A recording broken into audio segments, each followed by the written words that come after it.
Hello అండి, అందరికీ నమస్కారం. Welcome back to my channel saisha.com. So ఈరోజు ఈ వీడియోలో టాపిక్ వచ్చేసరికి ప్రెగ్నెన్సీ సమయంలో కలర్ అనేది చేంజ్ అయిపోతూ ఉంటారు చాలామంది. అలాగే ఫేస్ మీద పింపుల్స్ కానివ్వండి, పిగ్మెంటేషన్ కానివ్వండి, ఇటువంటి చాలా స్కిన్ ప్రాబ్లమ్స్ అనేవి వస్తూ ఉంటాయి. సో ప్రెగ్నెన్సీ సమయంలో ఇలా మన స్కిన్ అనేది ఎందుకు ఇలా చేంజ్ అయిపోతూ ఉంటుంది, ఇలా మన స్కిన్ కలర్ అనేది చేంజ్ అయిపోతే దాని అర్థం ఏమిటి, మన కడుపులో అబ్బాయి ఉన్నాడనా లేకపోతే అమ్మాయి ఉన్నాడనా అనే విషయం గురించి ఇప్పుడైతే మనం మాట్లాడుకుందాం. ఎవరు కూడా స్కిప్ చేయకుండా ఎండ్ వరకు అయితే చూడండి. ఎవరైనా ఫస్ట్ టైం చూస్తున్నట్లయితే నా ఛానల్ సబ్స్క్రైబ్ అయితే చేసుకోండి. ప్రెగ్నెన్సీ సమయంలో గర్భిణీ స్త్రీల యొక్క స్కిన్ కలర్ అనేది చేంజ్ అవ్వటము, ఉన్న కలర్ మీద కొంచెం రంగు అనేది తగ్గటము, ఫేస్ మీద పింపుల్స్, పిగ్మెంటేషన్ ఇటువంటివన్నీ కూడా మనకి ప్రెగ్నెన్సీ సమయంలో రిలీజ్ అయ్యే హెచ్సిజి హార్మోన్ వల్ల అయితే ఇలా జరుగుతుంది అండి. ప్రెగ్నెన్సీ సమయంలో మన శరీరంలో చాలా రకాల హార్మోన్స్ అనేవి రిలీజ్ అవుతూ ఉంటాయి. హార్మోనల్ ఇంబ్యాలెన్స్ అనేది జరుగుతూ ఉంటుంది.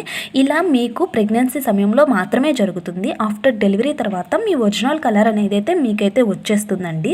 సో మీరు ప్రెగ్నెన్సీ కొంతకాలం మీ కలర్ అనేది తగ్గిపోయిందని టెన్షన్ అయితే పడి ఏయో స్కిన్ కేర్లు అనేది ఫాలో అయ్యి చాలా కెమికల్స్ ఉన్న క్రీమ్స్ అనేవి అస్సలైతే యూజ్ చేయొద్దు. ఇవి మీకు మీ బిడ్డకి అస్సలైతే మంచిది కాదనమాట. సో ఇంకా అలాగే మన స్కిన్ మీద పిగ్మెంటేషన్ అనేది ఏర్పడుతూ ఉంటుంది. నోస్ మీద, చీక్స్ మీద, మెడ మీద నల్లటి మచ్చల్లాగా అయితే ఏర్పడుతూ ఉంటాయి అన్నమాట. ఇది కూడా మనకి హార్మోనల్ ఇంబ్యాలెన్స్ వల్ల మాత్రమే అయితే జరుగుతుంది.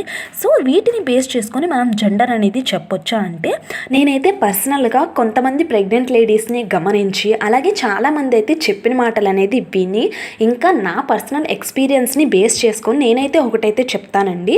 నా పర్సనల్ ఎక్స్పీరియన్స్ వచ్చేసరికి నాకు నా బొజ్జులో బేబీ బాయ్ అయితే ఉన్నప్పుడు నా స్కిన్ మీద పిగ్మెంటేషన్ అనేది బాగా ఫామ్ అయిందండి. అంటే నోస్ మీద అయితే ఫామ్ అయిందనమాట.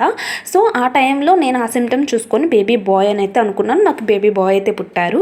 ఇంకా అలాగే బేబీ బాయ్స్ పుట్టిన వాళ్ళలో కూడా గమనించారనమాట. అప్పుడు మ్యాక్సిమం ఇటువంటి స్కిన్ ప్రాబ్లమ్స్ అయితే వాళ్ళకైతే ఉన్నాయని అయితే నాకైతే చెప్పారు. సో ఇది ఓన్లీ నా పర్సనల్ ఎక్స్పీరియన్స్, తెలిసిన వాళ్ళని అడిగి మాత్రమే కనుక్కున్న విషయం. ఇది 100% కరెక్ట్ అని అయితే నేను చెప్పను. ఓన్లీ దీన్ని బేస్ చేసుకొని మనకి బేబీ బాయే పుడతాడని అయితే ఏం లేదండి. ఇది హార్మోనల్ ఇంబ్యాలెన్స్ వల్ల అయితే జరుగుతుంది. కాకపోతే కోయిన్సిడెంట్గా బేబీ బాయ్స్ పుట్టిన వాళ్ళలో కూడా ఈ సిమ్టమ్ అయితే ఉంది. సో ఆ విషయాన్ని నేను మీతో షేర్ చేసుకుంటున్నాను. నా వీడియో నచ్చితే లైక్ చేయండి, అలాగే మన ఛానల్ని సబ్స్క్రైబ్ అయితే చేసుకోండి. Thank you for watching.